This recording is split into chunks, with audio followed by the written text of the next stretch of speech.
जय श्री राधे कृष्ण। आप सभी का हमारे YouTube चैनल पे बहुत बहुत स्वागत है। आइए जानते हैं वर्ष 2021 में देव उठनी एकादशी के व्रत, पूजन, शुभ मुहूर्त, महत्व और कथा के बारे में। देव उठनी एकादशी का व्रत हर वर्ष कार्तिक माह के शुक्ल पक्ष की एकादशी तिथि के दिन देव उठनी एकादशी का व्रत किया जाता है। इसे देव उत्थान एकादशी, प्रबोधनी एकादशी आदि नामों से जाना जाता है। इस दिन भगवान श्री हरि विष्णु और माता लक्ष्मी का पूजन किया जाता है।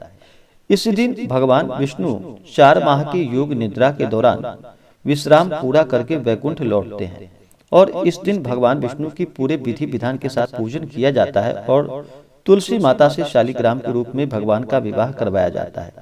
इससे पुण्य फलों की प्राप्ति होती है। एकादशी का व्रत बड़ा ही पुण्यदायी माना गया है। जो भी जातक सच्ची श्रद्धा के साथ, नियम और निष्ठा के साथ देव उठनी एकादशी का व्रत करते हैं, उनके सभी पाप और ताप नष्ट हो जाते हैं। उन्हें सभी प्रकार के सुख और समृद्धि की प्राप्ति होती है। देव उठनी एकादशी के दिन से ही, इसी दिन से सभी शुभ और मांगलिक कार्य आरंभ हो जाते हैं। जो भी चातुर्य मास के दौरान जब भगवान देव शयनी एकादशी के दिन योग निद्रा में चले जाते हैं, उस दिन से सभी शुभ और मांगलिक कार्य बंद हो जाते हैं और फिर देव उठनी प्रबोधनी एकादशी के दिन से ही सभी फिर शुभ और मांगलिक कार्य आरंभ हो जाते हैं। एकादशी का व्रत हर माह के कृष्ण पक्ष और शुक्ल पक्ष की एकादशी तिथि के दिन एकादशी का व्रत किया जाता है। एकादशी इस बार व्रत के लिए पंचांग के अलग अलग मत हैं। इस कारण से 2 दिन तक इस व्रत को बहुत से जगहों पर मनाया जाएगा। तो आइए जानते हैं सबसे पहले देव उठनी एकादशी के शुभ मुहूर्त के बारे में।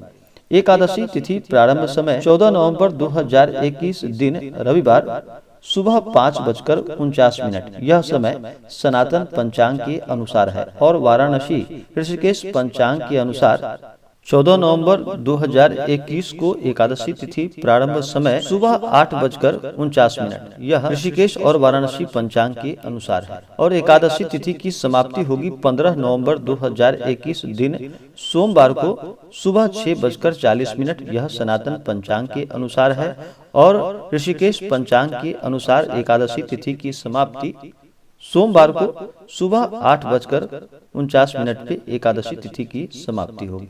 तो वैष्णव मत के अनुसार 15 नवंबर 2021 को देव उठनी एकादशी का व्रत किया जाएगा और जो भी दशमी युक्त अगर एकादशी करते हो तो उनके लिए फिर 14 नवंबर 2021 को इस व्रत को करेंगे।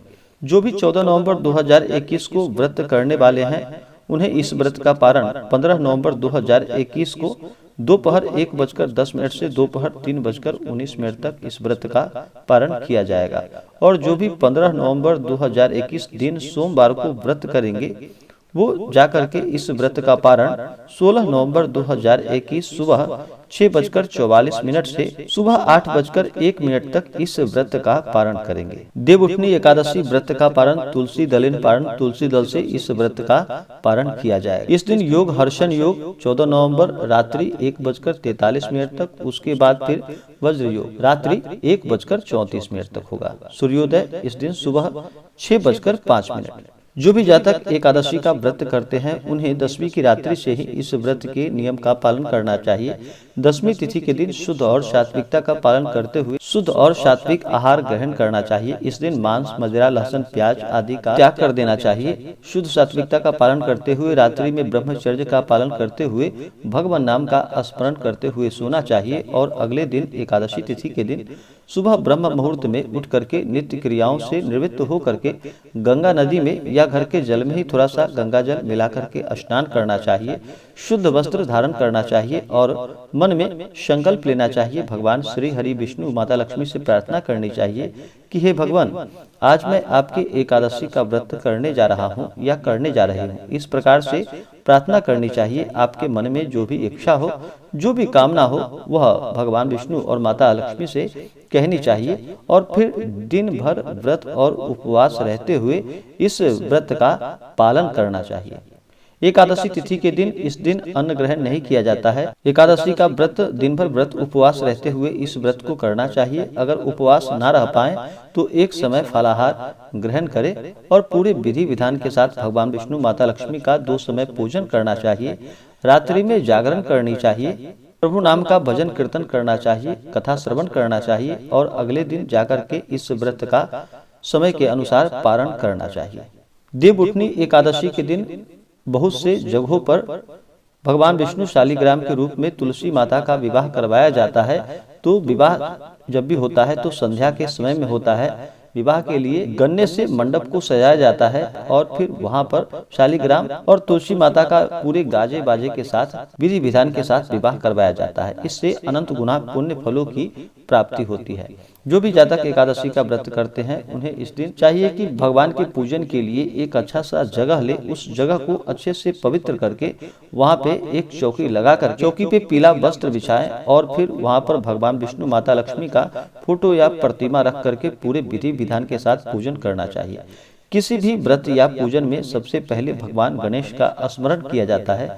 भगवान गणेश का पूजन किया जाता है क्योंकि भगवान गणेश विघ्न हरता है और सबसे पहले किसी भी प्रकार के पूजन में भगवान गणेश का पूजन किया जाता है। तो सबसे पहले भगवान गणेश का पूजन कर ले। अगर कलश स्थापित कर रहे हों तो उसके बाद कलश को स्थापित करें।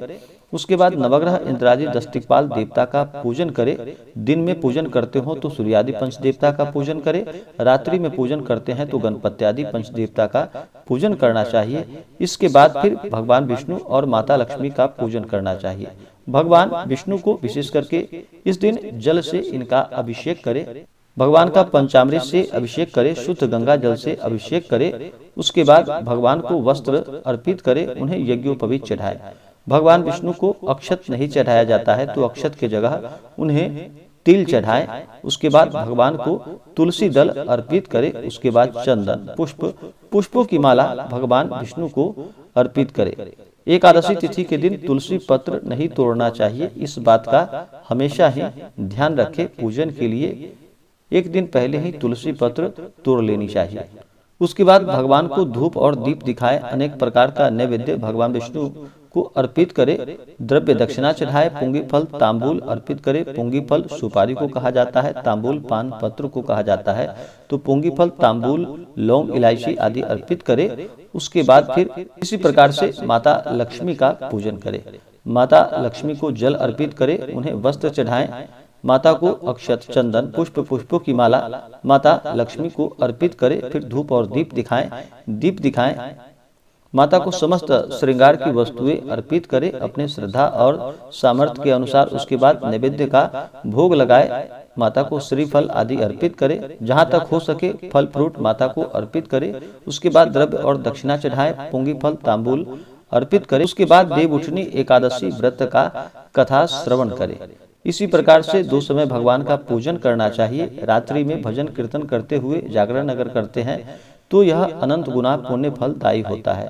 तो रात्रि में भजन कीर्तन करते हुए समय व्यतीत करे और अगले दिन जा करके ब्राह्मणों को भोजन कराए, ब्राह्मणों को दान और दक्षिणा प्रदान करे। इस व्रत का पारण समय के अनुसार करे। मैंने पारण का पहले ही आपको समय बता दिया है। तो आइए अब सुनते हैं देवउठनी एकादशी की कथा के लिए अगर हमें ब्राह्मण दक्षिणा देना चाहते हो तो अपने श्रद्धा और सामर्थ्य के अनुसार आप हमें डिस्क्रिप्शन में जाकर के वहां से गूगल पे, फोन पे या अकाउंट नंबर के माध्यम से हमें ब्राह्मण दक्षिणा प्रदान कर सकते हैं। बोलिए प्रेम से भगवान श्री हरि विष्णु की जय, माता लक्ष्मी की जय, एकादशी माता की जय, शालिग्राम भगवान की जय, तुलसी माता की जय। बहुत समय पहले की बात है कि एक राजा के राज्य में सभी लोग एकादशी का व्रत रखते थे।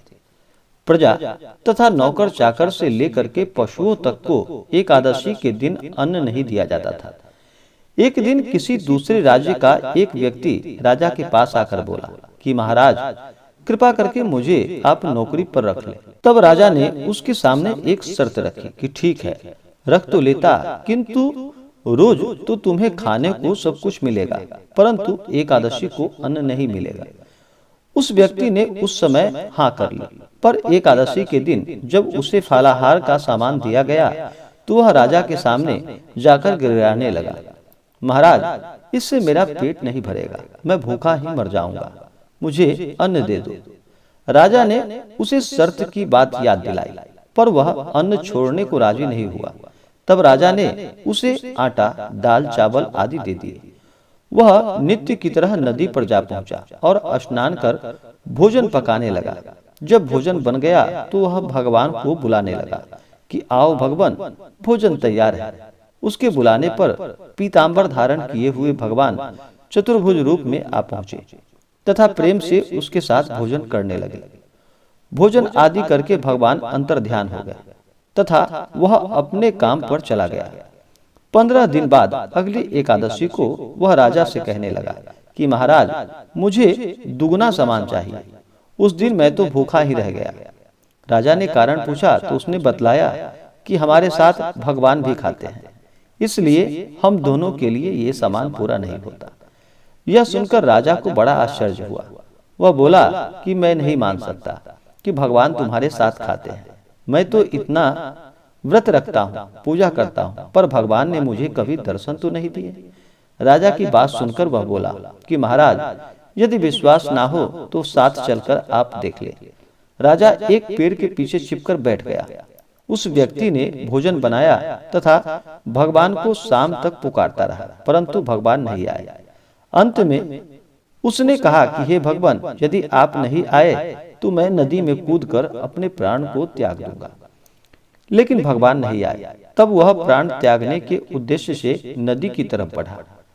प्राण त्यागने का उसका दृढ़ इरादा जानकर शीघ्र ही भगवान ने प्रकट होकर उसे रोक लिया और साथ बैठकर भोजन करने लगे। खा पीकर वे उसे अपने विमान में बिठाकर अपने धाम को ले गए। यह देखकर राजा ने सोचा कि व्रत उपवास से तब तक कोई फायदा नहीं होता जब तक कि मन शुद्ध ना हो। इससे राजा को ज्ञान मिला। वह भी मन से व्रत और उपवास करने लगा और अंत में प्रभु की कृपा से स्वर्ग को प्राप्त हुआ। इसी प्रकार से जो भी भक्त सच्ची श्रद्धा के साथ अगर भगवान को पुष्प भी अर्पित कर देते हैं या उनका भजन कीर्तन करते हैं या मन से उन्हें याद करते हैं, तो भगवान अपने भक्तों के ऊपर अवश्य ही प्रसन्न हो जाते हैं और उनके सभी पापों को नष्ट कर देते हैं और अपने भक्तों को सभी प्रकार के सुख और समृद्धि को प्रदान करते हैं। तो आशा करता हूँ कि यह जानकारी आपको अच्छा लगा हो। ऐसे ही ज्ञानवर्धक जानकारियाँ प्राप्त करने के लिए हमारे इस चैनल को लाल बटन दबा करके सब्सक्राइब करें, साथ में बेल आइकन घंटी दबाएं ताकि मेरे वीडियो का नोटिफिकेशन आपके पास सबसे पहले पहुंचे। वीडियो को लाइक और अपने मित्रों तथा दोस्तों के साथ शेयर करें। सुखी रहें और स्वस्थ रहें। जय श्री राधे कृष्ण। धन्यवाद। आप सभी भक्तों के ऊपर भगवान विष्णु, माता लक्ष्मी का कृपा सदैव बना रहे। सभी सदा स्वस्थ रहें और सदा खुशहाल रहें।